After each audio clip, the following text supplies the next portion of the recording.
સુપ્રભાત મિત્રો. સૌનું મંગલ થાઓ, સૌનું સારું થાઓ, સૌ સુખી થાઓ, સૌ સુરક્ષિત રહો એવી વૈશ્વિક ચેતનાની વંદના. મિત્રો,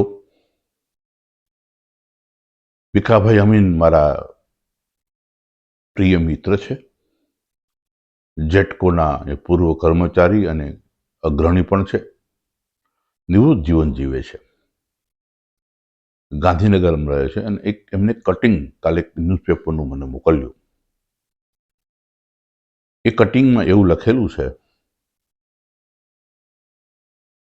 કે આત્મહત્યા વિશે સુપ્રીમ કોર્ટે પણ ચિંતા વ્યક્ત કરી છે. માટે આજે હું આત્મહત્યાના કારણો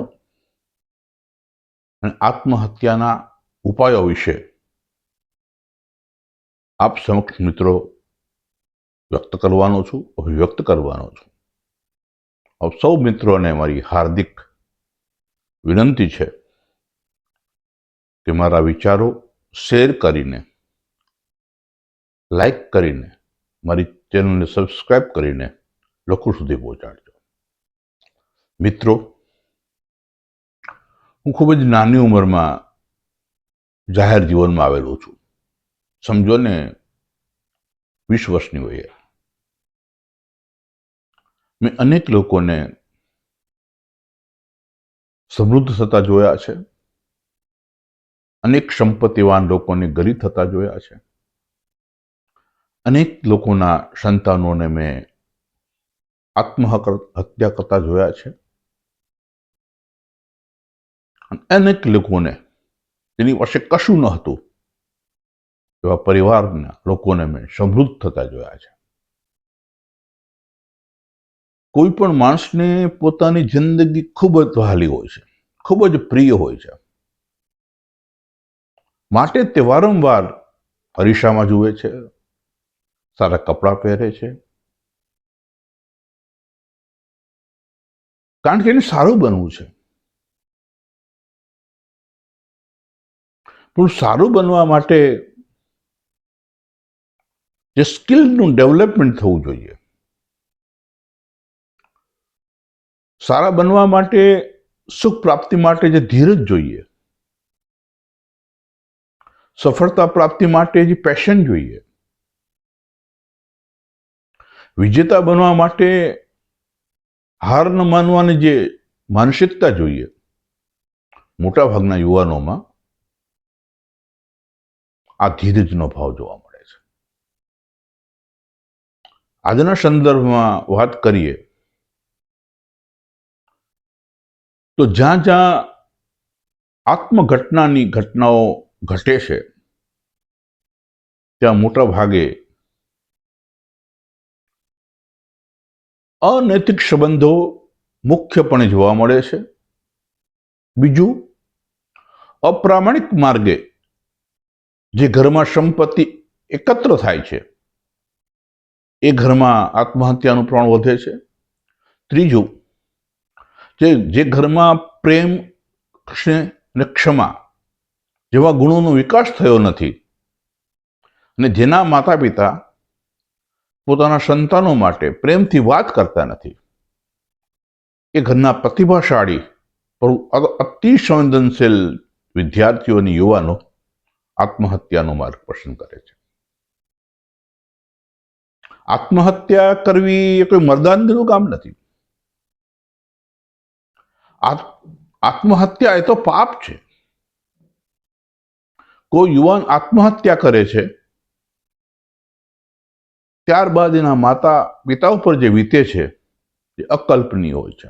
અને ખાસ કરીને દીકરી આત્મહત્યા કરે છે ત્યારે તો માતા પિતા માટે અસહ્ય પીડા પેદા કરે છે. હાર મળે, નિષ્ફળતા મળે, સ્વીકારી લેવાની. અને નિષ્ફળતા જ સફળતાનો પાયો છે. જો આપણે સમાજમાં અને દેશના અને ઘરમાં આપણે એક સકારાત્મક, સર્જનાત્મક ભાવાવરણ પેદા કરવું હશે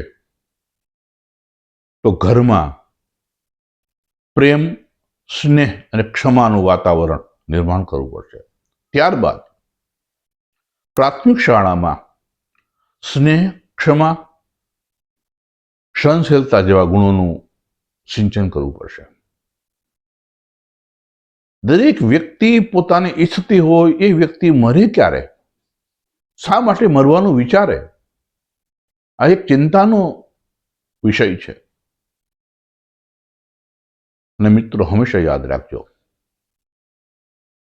નજીકના લોકો, નજીકના સગાવાલાઓ, નજીકના સાથીઓ જેમની પાસેથી આપણે અપાર અપેક્ષાઓ રાખતા હોય, એ મિત્રો જ્યારે આપણે દગો દે છે, એ પછી આપણા સગા ભાઈ હોય, આપણી પત્ની હોય, આપણા મિત્રો હોય, ત્યારે એક પ્રતિભાશાળી વ્યક્તિ, એક સંવેદનશીલ વ્યક્તિ આ માર્ગ અપનાવે છે. હમણાં જ અંજારમાં જે ઘટના બની, પોલીસ ડિપાર્ટમેન્ટના એક આસિસ્ટન્ટ સબ ઇન્સ્પેક્ટરને એમના પતિએ ગળું દબાવીને હત્યા કરી, એવા સમાચારો પ્રાપ્ત થયા છે. ગઈકાલે જ એક વ્યક્તિએ 2 સંતાનો સાથે આત્મહત્યા કરી. આ બંને ઘટનાઓ જોતા અનૈતિક સંબંધો છે એની વિશે ચર્ચા કરવી ખૂબ જ જરૂરી છે. આ દેશ ભગવાન બુદ્ધનો દેશ છે. આ દેશ મહાવીર સ્વામીનો દેશ છે. આ દેશ સ્વામી વિવેકાનંદનો દેશ છે. આ દેશ સરદાર પટેલ સાહેબનો દેશ છે. આ દેશ ગાંધીજીનો દેશ છે. આ દેશ ડોક્ટર બાબા સાહેબ આંબેડકરનો દેશ છે, જેમાં ઉચ્ચ ચારિત્રની વાત મોટાભાગે કરવામાં આવી છે. અને ચારિત્ર એ જ સાચી શક્તિ છે. અને જ્યારે આપણું ચારિત્ર બગડે છે ત્યારે ખરેખર આપણું જીવન બગડે છે. આપણે આપણી દીકરીની સાથે જે રીતે વાત કરીએ છીએ, શું મિત્રોની દીકરી સાથે, અન્ય દીકરીઓ સાથે આવી રીતે વાત કરીએ છીએ? એ નજરે જોઈએ છીએ? મિત્રો, આપણા નજરમાં જ કંઈક ખામી આવી ગઈ છે. આંખની ખામી આવી જાય તો ચશ્મા પહેરી શકાય, ઓપરેશન કરાવી શકાય. પછી અંદરથી ખામી આવે, અનૈતિક સંબંધો વિકસાવવાની, અનૈતિક સંબંધો બાંધવાની, એને દૂર ન કરી શકાય. એ તો વ્યક્તિ પોતે દૂર કરી શકે. માટે આપણે એવા કાર્યક્રમો, એવા સેમિનારોની જરૂર છે જેમાં અનૈતિક સંબંધો અટકે, અનૈતિક સંબંધો ભયંકર અને ઘાતક સાબિત થાય છે એવા સેમિનારોની જરૂર છે. એના કારણે અનેક લોકો આત્મહત્યા કરતા હોય છે. બીજું, અપ્રામાણિક માર્ગે જ્યારે આપણે કમાતા હોઈએ છીએ ત્યારે અપ્રામાણિક માર્ગે જલ્દી પૈસાદાર બની જવાય છે. ને અપ્રામાણિક માર્ગની જે સંપત્તિની ઝડપ ખૂબ જ ગતિમાન હોય છે. એટલે આપણે ટૂંક સમયમાં બહુ મોટા મોટા ધનવાન ને કરોડપતિ બની જઈએ છીએ, પૈસાદાર બની જઈએ છીએ. પરંતુ જે પૈસા માટે આપણે મહેનત કરીએ છીએ, અપ્રામાણિક માર્ગે કમાઈએ છીએ, એ પૈસો જ્યારે ધીરે ધીરે એકત્ર થાય છે ત્યારે મોટી મિલકત બની જાય છે. ને મોટી મિલકત એ જ ભાઈ ભાઈ વચ્ચે ગેરસમજ પેદા કરે છે. ભાઈ ભાઈ જ્યારે દગો દે, એક ભાઈ કરોડપતિ હોય ને એક ભાઈ પાસે કશું ન હોય, તો બીજો ભાઈ શું કરે? આત્મહત્યા સિવાય એ બીજું શું કરી શકે? અપ્રામાણિક માર્ગે જ્યારે આપણા જીવનમાં રૂપિયા જમા થાય છે ત્યારે એ રૂપિયા હંમેશા કોર્ટ અને કચેરીમાં અને દવામાં વપરાય છે. મિત્રો, આજે આરોગ્યની ઘણી સમસ્યાઓ છે, વિશેષ કરીને ધનવાન લોકોને ઘણી સમસ્યાઓ છે. એ સમસ્યાનું મૂળ કારણ એ છે કે ધનનો સ્ત્રોત છે એ અપ્રામાણિક માર્ગનો છે. 1923માં એક રિચ ડેડ પુઅર ડેડ નામના પુસ્તક છે, રોબર્ટ કિયોસાકીનું. મેં પેજમાં લખેલું છે કે 1923માં 9 ધનવાન લોકો એક હોટલમાં મળ્યા હતા.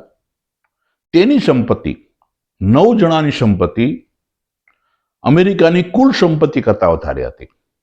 અને એ લોકો એટલા માટે સાથે મળ્યા હતા કે આપણે સમાજ અને દેશ માટે કંઈક કરીએ. પરંતુ બન્યું શું મિત્રો કે 1930 પછી 15-20 વર્ષમાં આ 9 વ્યક્તિઓમાંથી 3 વ્યક્તિએ તો આત્મહત્યા કરી, 2 વ્યક્તિ જેલમાં ગયા. કહેવાનો અર્થ એ છે કે જીવનમાં રૂપિયા ખૂબ જ જરૂરી છે અને જીવનમાં રૂપિયા કમાવા જ જોઈએ, બચત કરવી જ જોઈએ.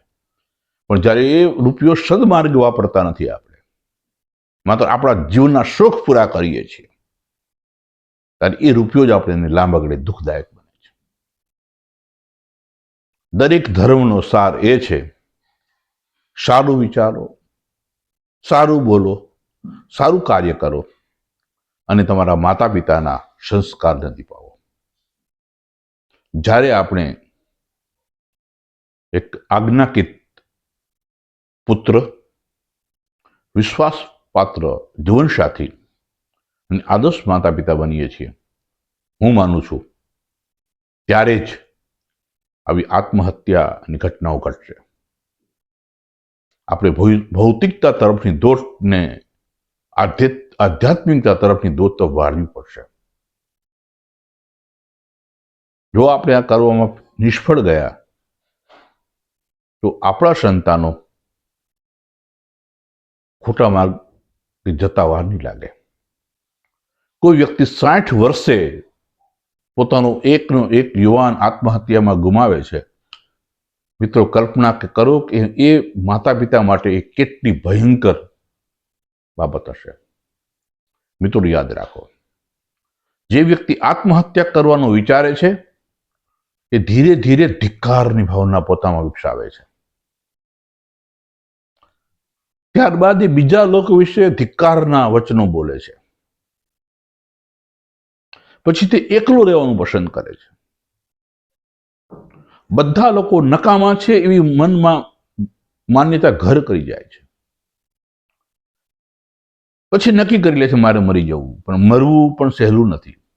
એટલે ધીરે ધીરે એ મરવાની તૈયારી કરે છે. એ લગભગ ધાર્મિક સ્થળોની મુલાકાત લે છે,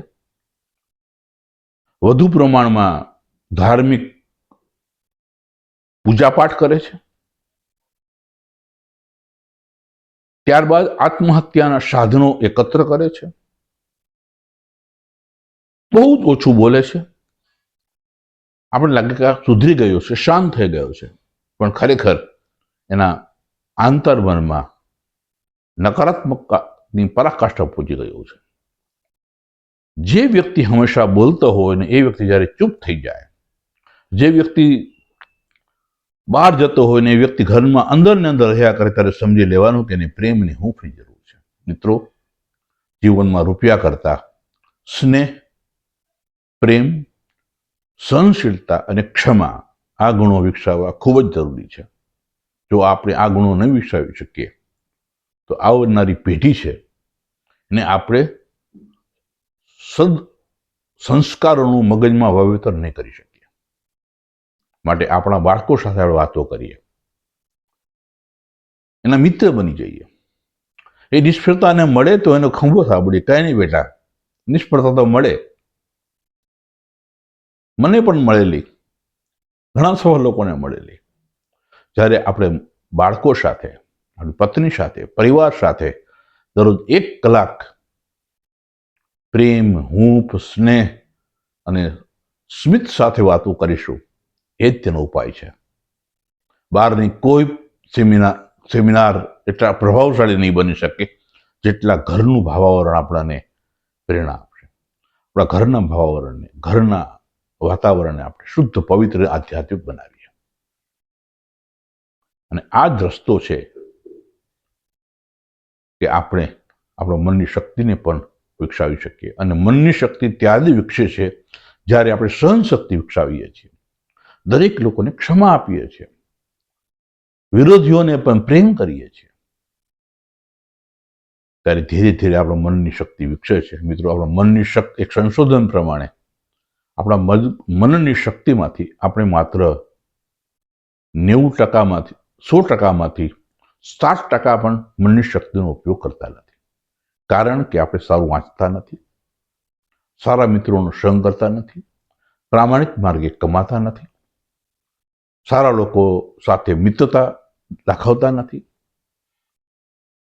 દરિયા કિનારે ક્યારે ફરવા જતા નથી, ક્યારે કેન્સર હોસ્પિટલની મુલાકાત લેતા નથી, ક્યારે હાડકાના હોસ્પિટલની મુલાકાત લેતા નથી, ત્યારે સ્મશાનમાં જઈએ છીએ ત્યારે એ નિહાળતા નથી. અને જે સ્મશાનમાં જાય છે એ મોટી ઉંમરે જાય તો કશું વાંધો નથી, પણ યુવાનની સ્મશાન યાત્રા નીકળે છે એ મારા અને તમારા માટે ખૂબ ચિંતાનો વિષય છે. આજે મોઢાના કેન્સરો વધ્યા છે. પાન તમાકુને કારણે ગળામાં અસર થાય છે અને મોઢાના કેન્સરને કારણે અનેક લોકો મોતને ભેટી રહ્યા છે. અકસ્માતની ઘટનાઓ, આત્મહત્યાની ઘટનાઓ, કેન્સરની ઘટનાઓ, હાર્ટની ઘટનાઓ, હાર્ટફેલની ઘટનાઓ, બ્રેન સ્ટ્રોકની ઘટનાઓ વધી રહી છે. એનું મૂળ કારણ છે કે આપણા ઘરમાં જે વ્યક્તિને તકલીફ છે એ વ્યક્તિ ખુલીને બોલતી નથી. જ્યારે વ્યક્તિ અંદરથી ભાંગી જાય છે, અંદરથી હારી જાય છે, ત્યારે આત્મહત્યા કરે છે. માટે મિત્રો, આપણા ઘરમાં કોઈ અંદરથી ભાંગે નહીં, આપણા મિત્રમાં કોઈ અંદરથી ભાંગે નહીં, આપણા સગાઓમાં કોઈ અંદરથી ભાંગી ન જાય, આપણા સમાજ અને દેશમાં લોકો અંદરથી ભાંગી ન જાય, એના માટે આપણે કામ કરીએ. અને ખાસ હું તો સેમિનાર એટલા માટે કરું છું, કારણ કે હું એવા પરિવારમાંથી આવું છું. ગરીબી મેં જોઈ છે, સંઘર્ષ મેં જોયો છે, અપમાન મેં સહન કર્યા છે, વિશ્વાસઘાત મેં સહન કર્યા છે.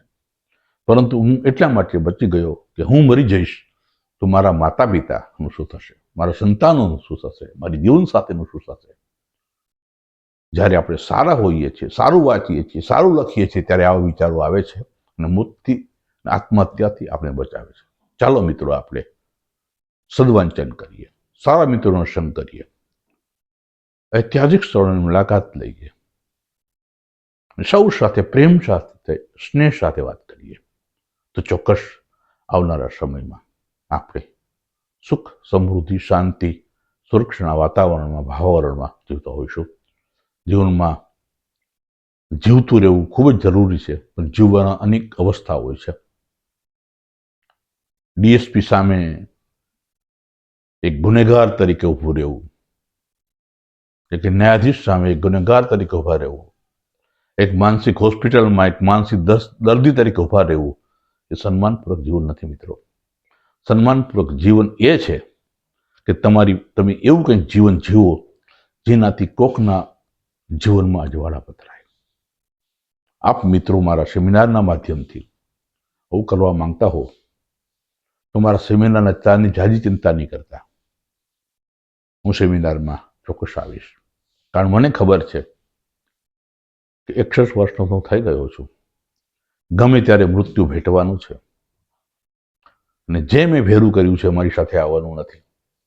હું સત્યને જાણી ગયો છું અને મારા સેમિનારના માધ્યમથી હું અનેક લોકોના જીવનમાં ઉજવાળા પાથરી શકીશ એ મને વિશ્વાસ છે. કારણ કે મારી પાસે ગરીબીમાંથી હું ઘણું શીખ્યો છું, સંઘર્ષમાંથી ઘણું શીખ્યો છું. મારે તો કશું ગુમાવવાનું નથી, કારણ કે મારી પાસે કશું હતું નહીં. પણ એવા લોકોને ઘણું ગુમાવવાનું છે જે કરોડપતિના દીકરા છે, જે નેતાઓના દીકરા છે, જે ઉદ્યોગપતિના દીકરાઓ છે. એને ઘણું ગુમાવવાનું છે. એના દીકરાઓએ સંઘર્ષ જોયો નથી, એના દીકરાઓએ ગરીબી જોઈ નથી. તો ચાલો મિત્રો, આપણે પુસ્તકોના માધ્યમથી, સેમિનારના માધ્યમથી સમાજ અને રાષ્ટ્રમાં એક સકારાત્મક અને સર્જનાત્મક વાતાવરણ સર્જન કરી આત્મહત્યા, અકસ્માત, કેન્સર જેવી બીમારીઓને નેસ્તનાબૂદ કરીએ. Thank you very much.